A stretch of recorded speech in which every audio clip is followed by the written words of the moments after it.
নবীদের বৈশিষ্ট্য হচ্ছে নবীরা যেখানে মারা যায় ওখানেই কবর দিতে হয়। জানেন এটা?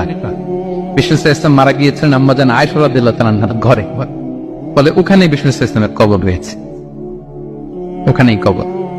এবং ওই কবর দেওয়ার পরেই ওই কবর দেওয়া ঘরের ভিতরে আম্মাজান আয়েশা যতদিন আয়েশা রাদিয়াল্লাহু তাআলা আনহা যতদিন বেঁচে ছিলেন ওখানেই ছিলেন কবরের পাশে।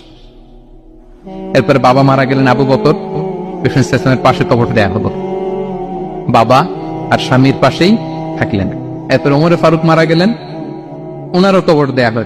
কিন্তু এখন তো আর বাবা আর স্বামীর সাথে পর্দা নেই, ওমরে ফারুকের সাথে তো পর্দা আছে। তো তখন তিনি ঘরটা হয়ে গেছে ছোট, তিনটা কবরে অনেক জায়গা স্পেস নিয়ে গেছে, এখন অল্প একটু জায়গা পর্দা টাঙিয়ে দিলেন ওমরে ফারুকের সাথে পর্দা হিসেবে ছোট্ট একটা জায়গায়, যতদিন বেঁচে ছিলেন ওখানটাতেই ছিলেন।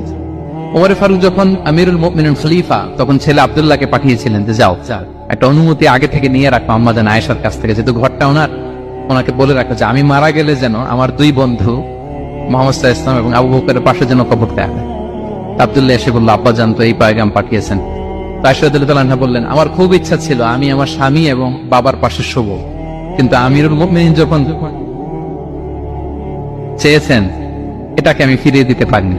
ঠিক আছে যাও, তোমার আব্বাকে বলো তোমার আব্বাই শোবেন ওই জায়গায়। আচ্ছা, তো ওমরে ফারুক আপনারা জানেন অ্যাসাসিনেশন ইন্তেকাল করেছেন আত্মাইর আঘাতে, ছুরিকাঘাত করা হচ্ছে, কয়েকবার স্টেবিং। এত জখম হয়েছে দুধ দিলে ওই জায়গা দিয়ে দুধ বের হয়ে যায় না, বীজ পানি দিলে বের হয়ে যায়। তো সবাই বলল আমিরুল মুমিনিন আপনি এবার ওসিয়ত করেন, কে হবে আপনার পরে লিডারশিপ, কে নিবে? ইসলাম উম্মাত অনেক বড় হয়ে গেছে।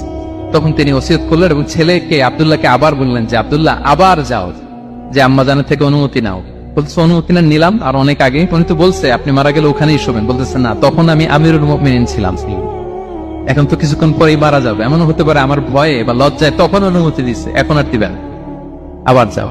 আবার গেল, আয়েশা রাদিয়াল্লাহু তাআলা আনহা বললেন না, এখন আমি আগের কথার উপরে আছে, তোমার আব্বাই সেখানে শোক। সুবহানাল্লাহ।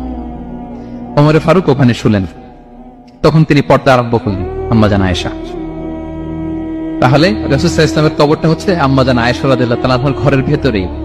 আপনারা মসজিদে নববী যারা ভিজিট করেছেন তারা জানেন যে আপনারা যখন কিবলামুখী হয়ে নামাজ পড়েন, বাম দিকে বিষ্ণু ইসলামের কবর, সেখানে রাসূল সাল্লাল্লাহু আলাইহি ওয়াসাল্লামের পাশে আবু বকর এবং ওমরে ফারুক রাদিয়াল্লাহু তাআলা আনহুমা শুয়ে আছেন।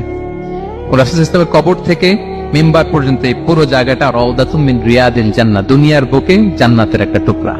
বিষ্ণু সাল্লাল্লাহু আলাইহি ওয়াসাল্লাম ইন্তেকালের আগে ওনাকে অপশন দেয়া হয়েছে, নবী আপনি চাইলে থেকে যেতে পারেন আজীবন, আর চাইলে আমার কাছে চলে আসতে পারেন, এই হ্যাভ অপশন।